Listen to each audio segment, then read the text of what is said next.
Spectacular Sunday. Welcome to a new and life transforming edition of Faces of Resilience. This is Furley Almonte, your host, streaming live from New Jersey, and my co host or my special guest today is actually from Singapore. Oh my gosh, we're going global. Well, let me tell you something. First of all, I have to brag about this amazing lady because I feel truly very, very blessed to have her in my life as a friend and as a colleague. I first met her virtually, through the pandemic, during one of the virtual meetings. And first of all, you will very quickly fall in love with her because just she is just as pure as it gets. She's very loving, she's very caring, she's so giving. She actually takes a lot of pride and passion in connecting people. Let me read to you actually her background because it's quite impressive.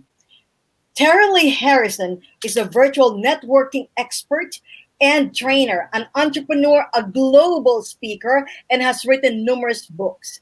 She connects business owners, coaches, and consultants and throughout the online global referral community at Team Referral Network virtual chapters. She resides in Singapore and serves professionals throughout the English speaking world. But let me tell you something. Love speaks all languages, and that is what exactly she truly embodies. Welcome to Faces of Resilience, Terilee. Woohoo! Thank you, Furley, and what a sweet introduction, especially what you added into it. Thank you so much. Yes, because I cannot help but brag about you because there's something just truly authentic and just pure and so angelic about your presence and what the value that you bring to our community in the virtual world, intercontinentally is absolutely phenomenal. And, you are a remarkable human being, and I could not be more proud to have you on the show. There are so many different things that we talked about, during our, offline conversation. And I said, like, oh my gosh, you got to share this story with the world. I know we have to scrunch everything in half an hour, but first of all, I know that there's something really very, very unique about you, being born that way. And this is way before you became this global leader when it comes to connecting people. Well, talk to us about it. That very unique thing about yourself as a girl that you did not discover. Remember that story? I remember. Hi, everybody. It's she wants me to just jump right in and share. And really what I believe is that we all have a story, and all of us have one. And it's and they're the life, and this happens to be mine.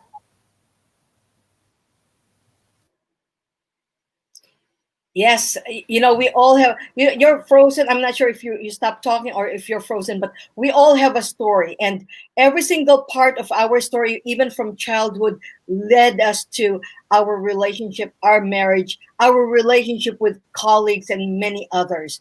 And there are many highlights to your stories, and I'd love for you to be able to share with people that. Okay. I will. That's the story music, everybody. That's the story music right there. So in my case of my story, by the time I was 14, I had 3 major operations. So I always grew up like in doctor's offices. I was always like I don't know, like you have like the athletic girls in elementary school, like the tough girls, and I wasn't a tough girl. Like it was always implied to me I needed to be careful, or I wasn't strong, or I was sick, right? And so several of the surgeries happened by the time I was 12. And it was about when I was in 6th grade, that I was told that I was going to need to have surgery. And my understanding was it was before I started my period. So for the men, we're going to get really down and dirty talking about puberty here, right, Furley? Yes. Okay. Yes. Puberty is going to be. Yeah. Go ahead. Okay. So puberty is an awkward time for all of us anyway, right?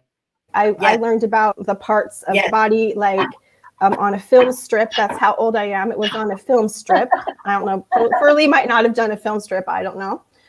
But so it was awkward. I didn't really get all that was happening. Eventually, I figured out that, ladies and gentlemen, I wasn't born like all other girls. That I was actually born with an underdeveloped reproductive tract, which in plain English means that I was born without a vagina. Wow. And yes, yes, yes, yes. Now, I when you're don't think I've 12, ever met anyone who has that. I'm not getting an yet, but now that you know, you're going to be surprised. You're going to be okay. surprised. But anyway, yeah, you're going to be surprised now that you know, now that you're aware. And so it with that when you're and the picture of the whole thing was that my doctors had done some exploratory surgery when I was younger and told my parents that it appeared your daughter looks like a museum inside. It appears she was a twin and the egg didn't split. So like I Hmm. have a double kidney on the right side. I just Wow. have some things going on. Okay. And so I took on at 12 that I was different than all other girls. Wow. First of all, as I've said, I've never heard anyone born without a vajayjay. And and also the different anatomy that you had. When first of all, I'm sure everybody who's listening right now would be wondering, how could you not know growing up, or your parents even cleaning you up as a baby, not know that you did not have a vagina? I don't know, but honestly, it wasn't like I ever went and looked at for my daughters. Sorry, Jackie. Yeah, I don't know. I don't know. I don't know. I don't Yeah. know. Oh, well, because on the outside, on the okay, wow, this is personal. Wow, that's a good question for you. So on the outside, it looks normal. Mm. No one's asked that for a really good one. On the outside, it looks normal. Oh, I see. And how did it feel like when you were in your when you were 14 and you realized that your anatomy was different than any other girl or any other person having two kidneys on one side, right? You're saying, how did that make you feel?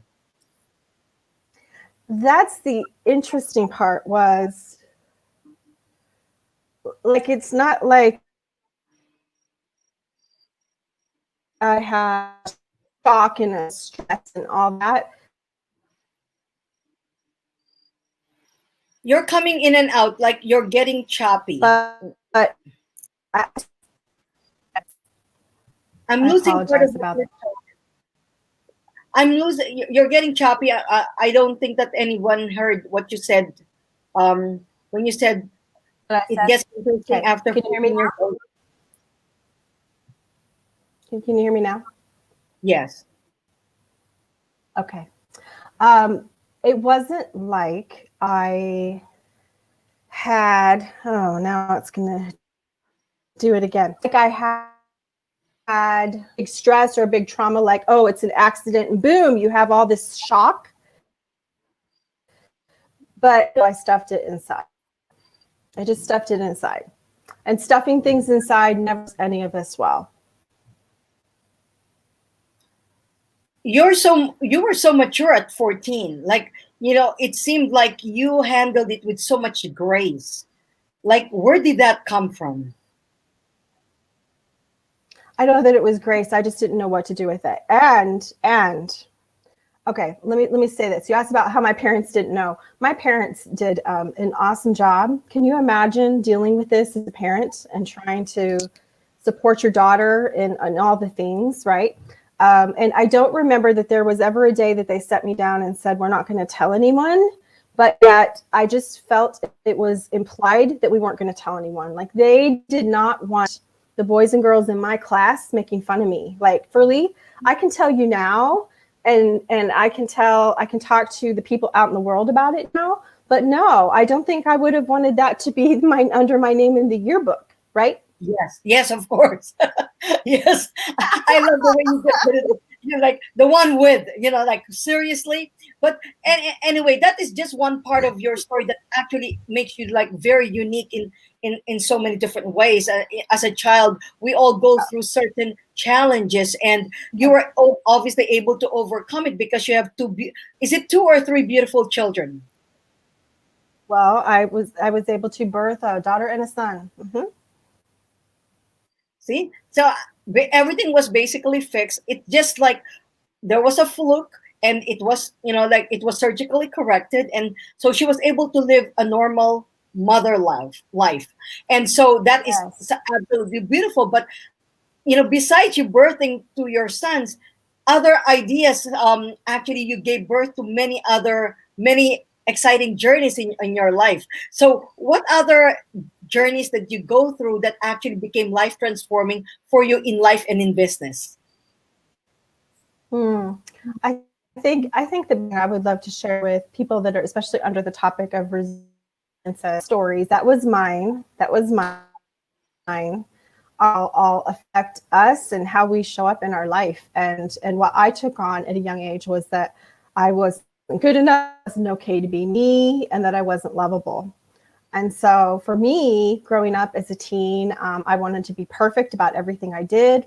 I think I thought if like I didn't realize how ugly I felt on the inside, but on the outside, I projected as a young girl, right? And getting all A's and looking pretty and doing the things and dating the best boys. And so I pursued perfectionism, and I was looking for love in all the wrong places. So Furley, in my personal life, it was a complete disaster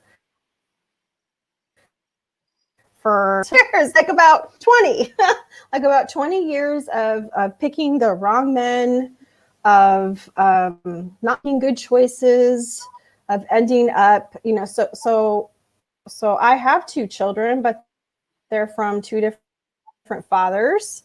I've been married several times. In one of the instances, it was someone who wasn't. I wasn't able to be real, but he wasn't able to be real on a very never knew about him, and he was married to someone else at the same time he was married to me, Wow. and just all kinds of stuff. But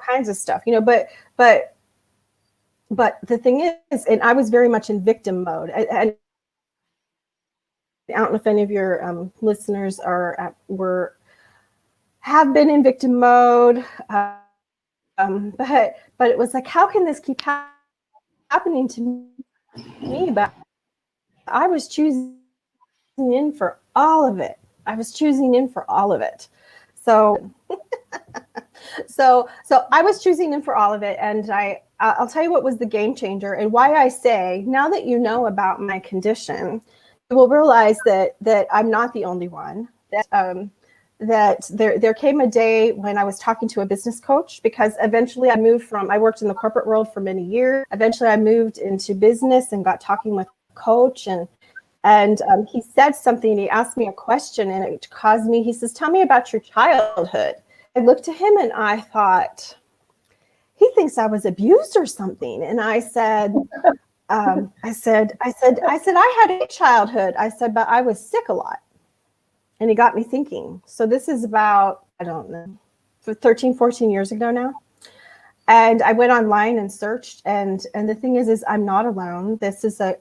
My condition is called MRKH syndrome, and 1 in 5,000 condition. And they don't talk about it. They're talking about it more now than they ever did. And like, we didn't have the internet when I was 12. We couldn't go search and see the things, right? It's And true. and so many people live this thinking they're alone for many, many years, and they're not. So the truth of the matter is that I would say that the level of the malformation is like autism spectrum. So does this. Like, so there's different levels of the underdeveloped reproductive tract, right? So most of them will find out that they want to find out when we're ready to have their period when they're 12 and they need surgery. Most find out when they're like 16 and 17 and haven't started their period yet. And that's when they go and they find out that they also don't have a uterus. Mm. And by the way, when you So don't they have, find out. and when there's no place for it to come out, like, was it painful? I mean, like, what was the symptom that you felt? I'm The getting, symptom for me when I was my symptoms, I have no idea. The doctors just knew. The doctors knew, and it was time to look for it. I don't yeah. know. I don't know. Okay, I don't but know. no, okay. Let's talk about you, the perfectionist syndrome. Where did that come Okay. from? Because, like, you were saying that all throughout your high school, you were this pretty popular girl, straight A student, dating all the hot studs then, and but it became disastrous when you were looking for long-term relationship. What happened? Why do you What think happens you with were making the wrong choices? because I felt unlovable. No one ever physically hurt me or beat me up, but I'll tell you what, Furley, I was getting up every day and beating every day with I'm not good enough and it's not okay to be me. Wow.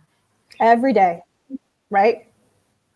And Right? when did you come to realize that obviously you were having self-esteem problems that led you to very disastrous relationships? When did you come to realize that there was something that needed to be done?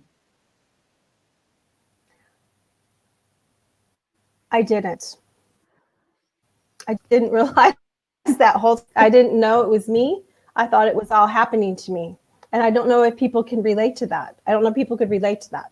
I seriously kept thinking, how did these things happen to me? And I wasn't any of it, any of it. It took me doing some of my own work. It took me finding out the truth that I wasn't alone in this, and to begin to, it was when I went in business and began doing personal and professional development that I actually began to take responsibility for the things in my life. I actually began to own a story.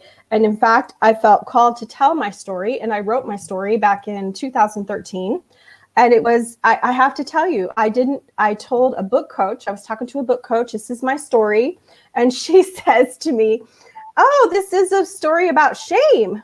And I was sitting, I'll never forget, we lived in Lake Arrowhead, California at the time. And I was sitting at the bottom of the mountain, because if you go drive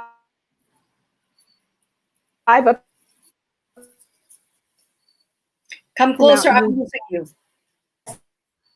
but I was like, but I had no idea it was a story of shame. I had no idea it was a story of shame. None. Hmm. None. It's very interesting because I interviewed a lady actually from Australia, and she's had like four relationships, and had a child, and she was saying like she wasn't sure because she was also very very pretty and all that, and she was saying that she looked into herself and she was wondering whether it was her or it was just the wrong man that came into her life. But the truth is, like, there's no point beating ourselves up because at some point, yes, we take some responsibility for it, but there could also be like a lot of losers out there taking advantage of our vulnerability. And right, and because you are such a beautiful kind person, like maybe they're also taking advantage of that. We don't know. I cannot speak for any of those men, but at the same time, knowing who you are right now, I'm saying like, wow, she certainly deserves true love in her life. And so when did you find that one true love of yours? Oh, that's such a great question. So I will say this too. At the time that I met my husband, I didn't trust myself to pick any men anymore. And so I used eharmony.com, and I'm here to tell you it does work. It does but it has worked for a few people, including us. So the computer did a great job of me with somebody. And so we will have been married 18 years November. That's amazing. That's absolutely beautiful. And you know what? When you said about like harmony, that does work. Actually, I met my spouse now, like Christine. Actually, I met her online, and I never went online before because I was petrified. As a matter of fact, when I wrote my online dating profile, I actually wrote, I am mortified. And so Yahoo Personals actually sent me a message and said, you have a better chance of finding somebody if you change what you wrote.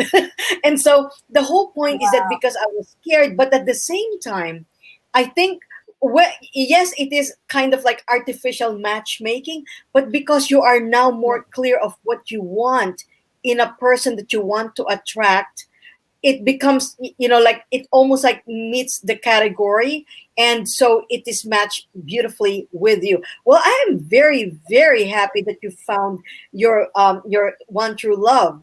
And also your other love is this virtual team referral, virtual networking baby of yours. I would love to know when you gave birth to this and what came about. How was it conceived? How did this come about? Is that the question? Yes. Yeah. How was it? Wow. How was the team referral networking conceived? Sure. Okay. So I am actually a franchise owner of an 18-year-old company, Team Referral Network. Been with them for 14 years. I began working with them in the greater Los Angeles area, and it was our move to Singapore 3 years ago that prompted looking online and looking at all networking. And I have to say, we dabbled in online networking 6 years ago. Do you know this story, Furley? So 6 years ago, when I had brown hair, I have pictures of me on an iPad networking with people across the country, and saying 6 years ago, I love what I do, and but nobody 6 years ago understood networking. They thought we were crazy. I know They thought we you're were way crazy. ahead of the And time. My goodness, you are a yeah, and trailblazer so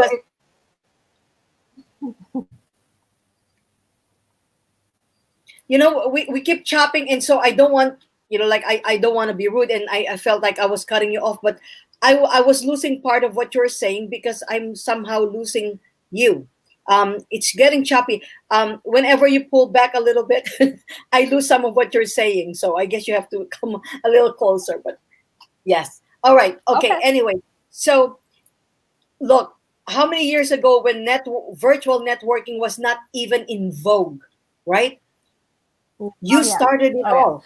Right, like, But I have to yeah. say, but I have to say, I have to give credit where credit's due. So I had a friend in my life, James Spears, and James is the one who came to us and said, virtual networking, blah, blah, blah, all the things. Okay. To delete. But the thing is everybody thought he was under of team. Believe I James passed away at some point here, and I'm not sure when. So I want to honor his memory, and I have to say, it's James who it's James we could on our phones, on our laptops, that we could do all these things, right? But 2 years ago, when we came back, this again, people really weren't ready. People were ready, and I'll tell you, when do you think people got ready for online networking, Furley? When do you think it actually was? During the pandemic, was it? Yes, yes, yes. Yes. And It took it's it almost like we were forced to it because there was no other way that we could connect with people. Although I must say I love it because I feel more productive and I was able to reach a lot more people that I normally would not be able to on a normal basis. And it's obviously economically inexpensive because look at us. I would have flown to Singapore or you to New York City or New Jersey, but here we are together. My goodness, I love it. And so fast forward from 6 years ago. So it all started with this fine gentleman, James Spear. Did you say?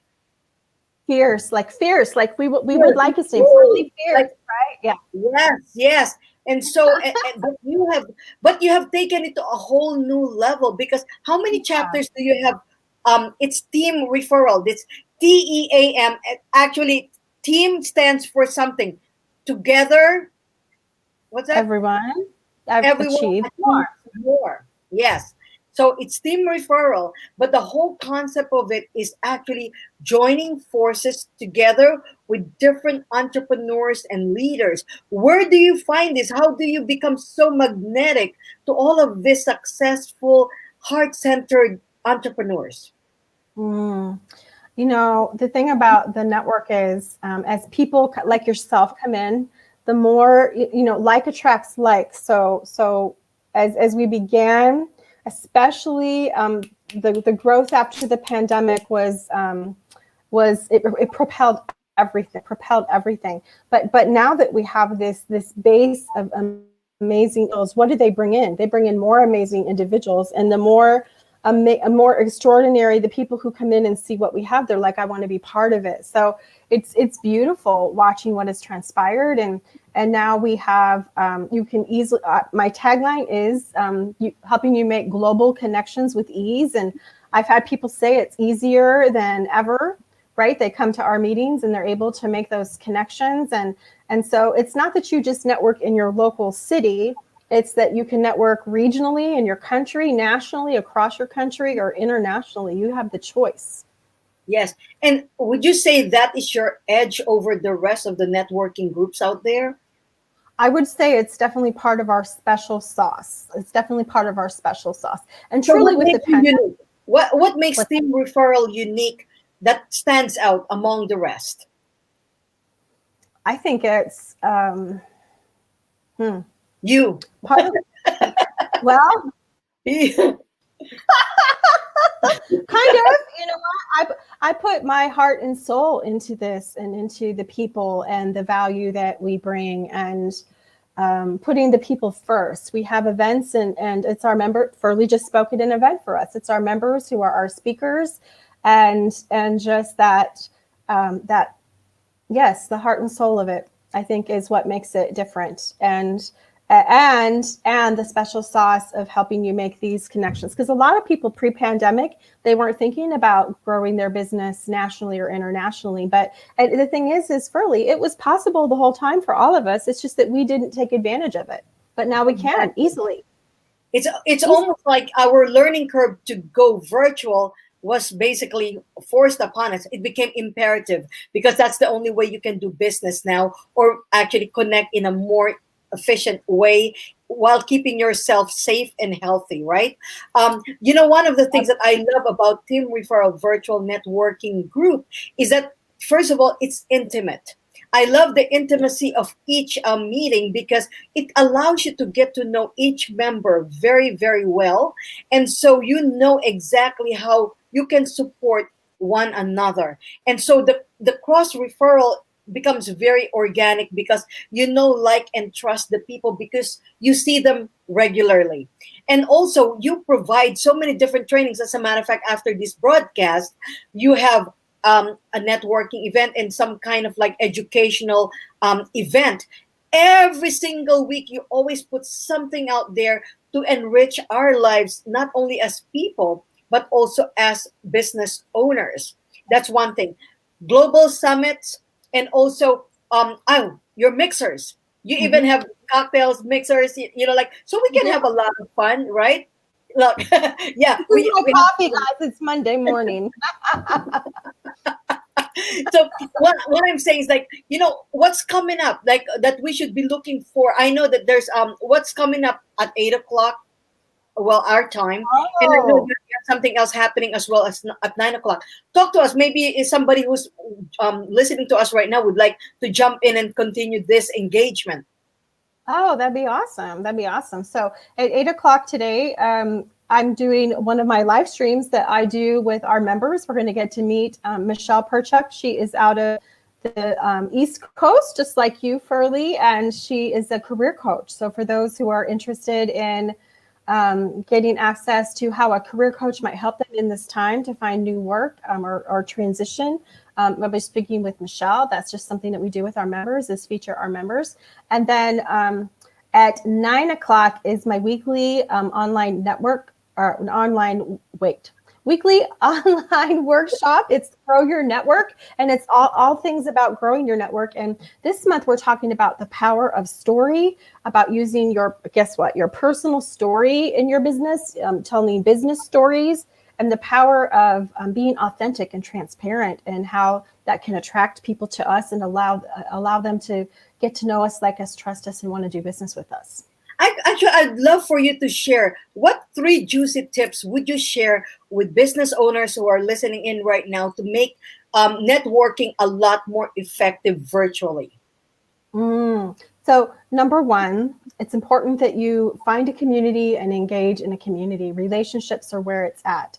So people who pop around and just visit, and I'm saying I joined networking groups when the pandemic hit myself, okay? So I don't say you do it, but I'm not going to do it. But people who pop around at all the free stuff, who never commit, people won't get to know you, and it's the relationships. Our relationships are key. So the people who know me know I will talk about the importance of the big ask. And that is when you have the opportunity to give pitches, 1-minute commercials, you must think big and you must ask big. If you don't just ask for one client at a time, too often people don't ask for anything. It might be, hey, I am Terilee Harrison, I'm with blah, blah, blah, and they tell you all about them, but they never say, today I'm looking for, and we should always do that because we don't know who has an introduction for us. And then you have to tell people how they can help you, right? Yes. Throw it down. You never know.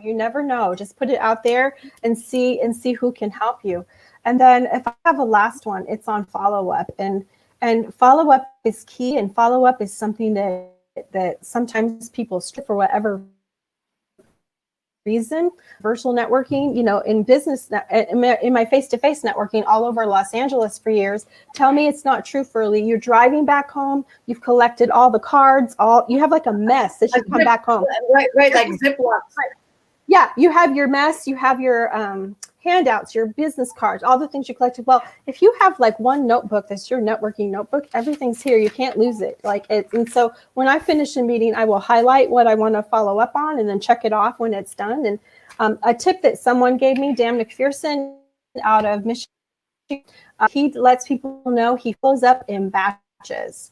So he might wait a day or so to follow up with you, but he will follow up with you. And the beauty of that is it is easier in batches than after every call to go email, then a call, then email. Like if you just get in the zone, you can do a lot of follow up all at once. And so those are my tips. Wow, those are really very, very helpful. Actually creating even your own system with a follow-up. First of all, choose a family, choose a networking family, I would say, because I have obviously chosen to be with Team Referral because I feel like so much connected to each and every one, and we love to support, and they're also giving me the support that I need.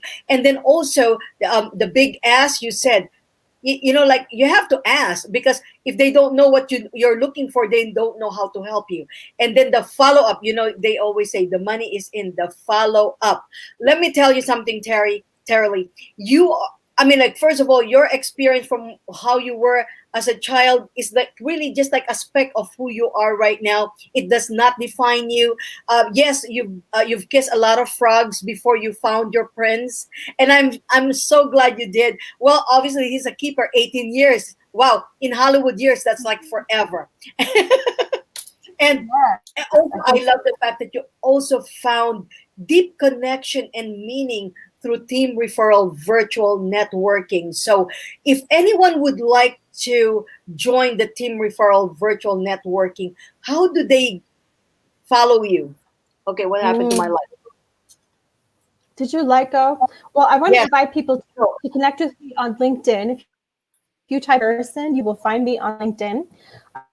If you would love to visit Furley's chapter, I know that if you really would love to give an invitation to come and visit her own chapter, but you can find all our lists at vteamnetwork.com. That's vteamnetwork.com, or message me. I can help make some introductions for you.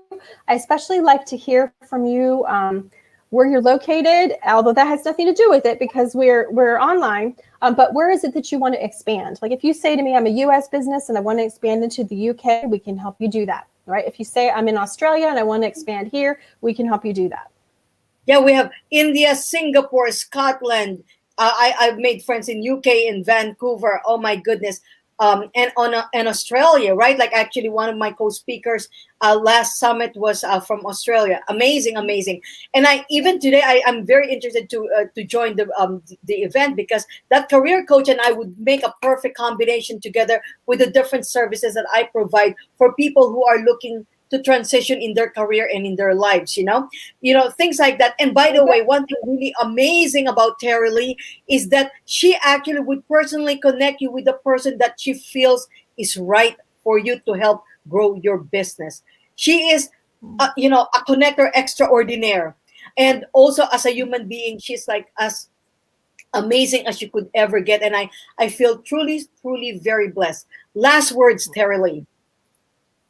I just want to speak on resilience. Many of us, we all have a story, and I just want to encourage you to continue to work through the things that have been part of your story.